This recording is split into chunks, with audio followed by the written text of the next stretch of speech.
Now we want to look at child care. Child care is also a situation where we have the community helping families. Saka ngatitarisei child care.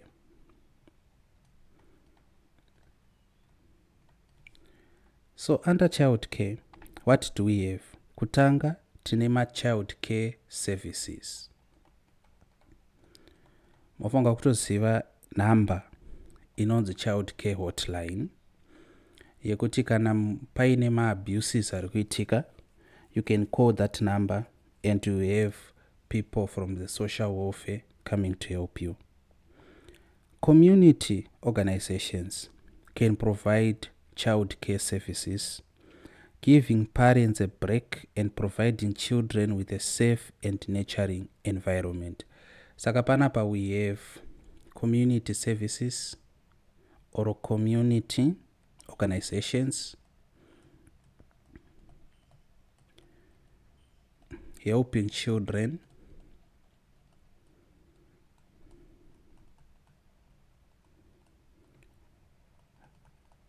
with a safe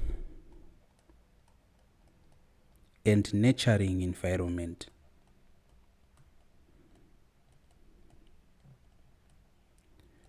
Tine situations, for example, ekuti vabereki vanenge vasingabate vana vavo zvakanaka, vanenge vachiabusa vana nenzira yemaabuses akawanda anotsanangurwa nemutemo under children's rights. Saka community ikaona kuti vana havasi kubatwa zvakanaka, community inogona kupindira through its different organizations to help children with a safe and nurturing environment. We can give an example yekuti mubereki ashaika kana vabereki vashaika. Takataura orphanages, tikapa an example yemavambo orphanage. Tine organizations akawanda, amwe acho anosanganisira organization inonzi Zvandiri. Saka Zvandiri organization inobatsira mafamilies kana paine vana vanenge vachigara kana kuti vachirarama with HIV and AIDS. So tine community organizations akawanda anobatsira vana through child care services. Secondly, ngatitarisei health services. So zvandatotaura zvezvandiri zvinobva zvatopinda health services nekuti vari kubatsira vana vanenge vachirarama vaine chirwere che-HIV ne-AIDS. Community health clinics can provide medical care, vaccinations and health education to children. Saka we have what are called community health clinics. Community yega yega inofanirwa kuva neclinic. Community yega yega inofanirwa kuva neclinic. This community health clinic can provide and should provide medical care. Saka tikarwara tinofanirwa kukwanisa kuenda kuclinic tonobatsirwa vaccinations. Vaccinations akawanda anopiwa vana vanovaccinatwa against zvirwere zvakaita measles, polio, vana vanovaccinatwa against zvinhu zvakawanda kuitira kuti vakure vaine utano. Tine health education. Health education kubatsira pazvinhu zvakaita hygiene. Tinofanirwa kugeza maoko kana tisati tadya. Tinofanirwa kugeza maoko kana tashandisa chimbuzi, toilet, tichibva mutoilet togeza maoko edu. Tinogeza sei maoko? Tinogeza nesipo, tofanirwa kugeza nemvura iri kuyerera, running water. Mienzaniso, tinofanirwa kugeza mazino edu kaviri katatu pazuva, tofanirwa kugeza miviri yedu zuva nezuva. Tinogeza sei? Izvozvo tinobatsirwa community health clinics anobatsira kwete kuti kana tarwara toenda kuclinic tonobatsirwa. Tinofanirwa kubatsirwa kunyange tisati tarwara kuti tisarwara. Saka community health clinics they don't only help us when we are sick, they also should be preventative. Preventative zvoreva kuti kutibatsira kuti tisatomborwara in the first place. Panoitika macholera outbreaks ekuti vanhu vanenge vachirwara nemudumbu, munoona macommunity health clinics achibatsira vanhu. Pakaitika coronavirus pandemic COVID-19, makaona macommunity health clinics achibatsira vanhu. Saka vari kunyanya kubatsirwa in this instance vana. It is the community which is supporting families through child care. Nekuti kana vana vakabatsirwa, family yese inenge yabatsirwa. Ngatitarisei anonzi nutrition programs.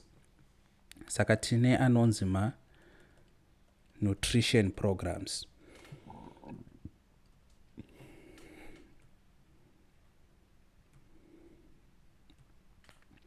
Nutrition programs. Community organizations can provide nutrition programs such as food banks and meal delivery services to support children's physical health.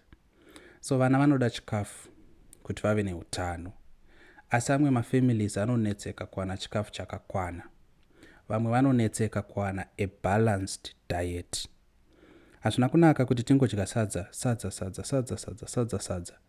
Tisingambowaniwo mafruits, tisingambowaniwo protein munyama, fish, chicken, beef, tisingambowani mvura yakakwana, tisingawani vegetables and stuff. Saka tinoda kuti mwana aumbike, mwana akure zvakanaka, anoda a balanced diet.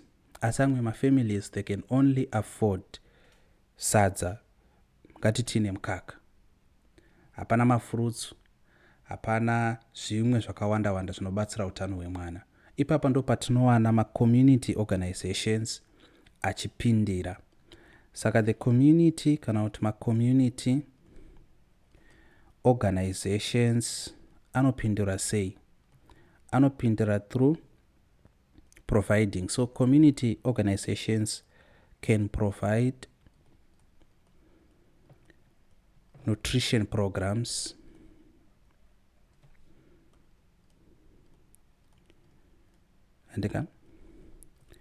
such as food banks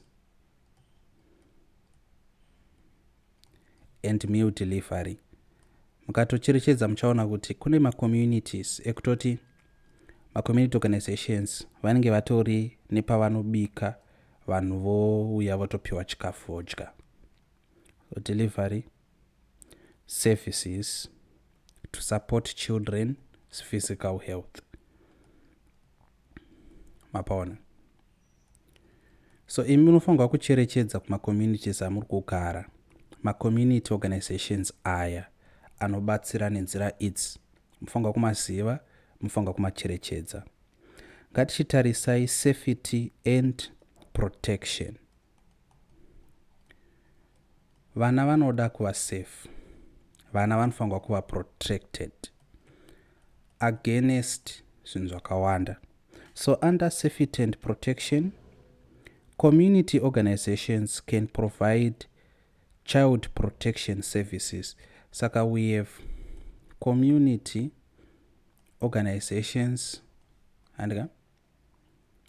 which are providing or can provide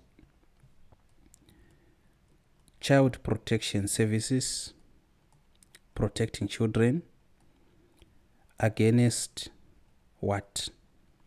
Saka vana vanoda protection against chi? Vanoda protection against predators.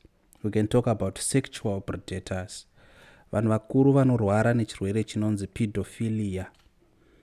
Chirwere chekuda vana vadiki sexually, chekubhinya nekubata chibharo vana.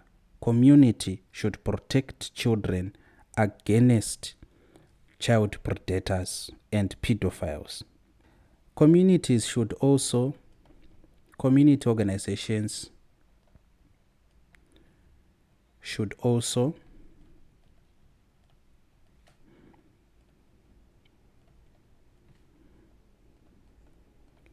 investigate child abuse. Kana muchigara panzvimbo yekuti you are being abused, muri kuitiswa zvinhu siri zvevana vadiki, mungava muri kuoneswa mamovhi asiri evana vadiki kana kuti muri kubatwa pamaprivate parts.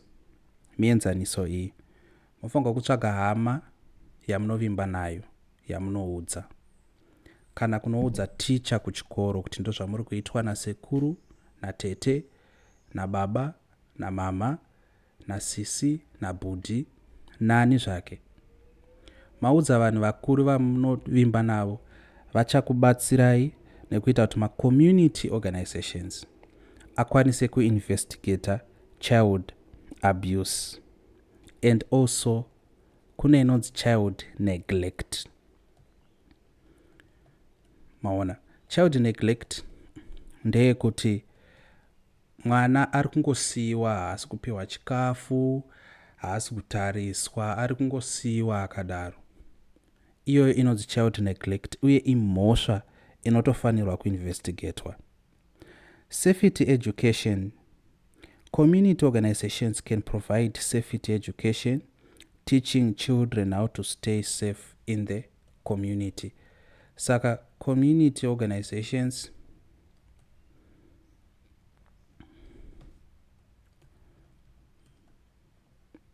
teach children how to stay safe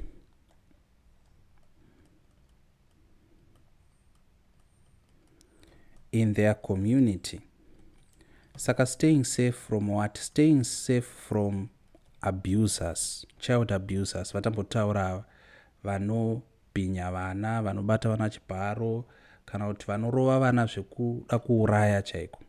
Kuna amwe marovero asingatenderwi nemutemo. We can be protected, or children can be protected against natural disasters, for example. Kutoudzwa kuti kana mheni chirova musamira pasi pemuti, kana kuchinaya musabuda panze. Macommunity organizations anodzidzisa vana izvozvo, kudzidzisa vana kuti munokrosa sei road, kudzidzisa vana kuti munofamba kusaidi ripi kana muchifamba padhuze neroad, kudzidzisa vana kuti musamhanya kana muchikrosa road. Mirirai kuti robot rimise mota mubva makrosa. Kana pari panzvimbo pasina robot, tarisai kuleft nekuright mubva makrosa. Saka izvozvo zvinobatsira vana kuti vave safe uye kuti vave protected. In our next lesson, tichaita about errand runnings. Errand runnings, chatarisa ma-funerals, chatarisa ma-weddings, chatarisa nhimbe, kana kuti muchindebele inonzi ilima. Tatarisa izvozvi tinenge tapedza the part of our syllabus ine chekuita ne community and family.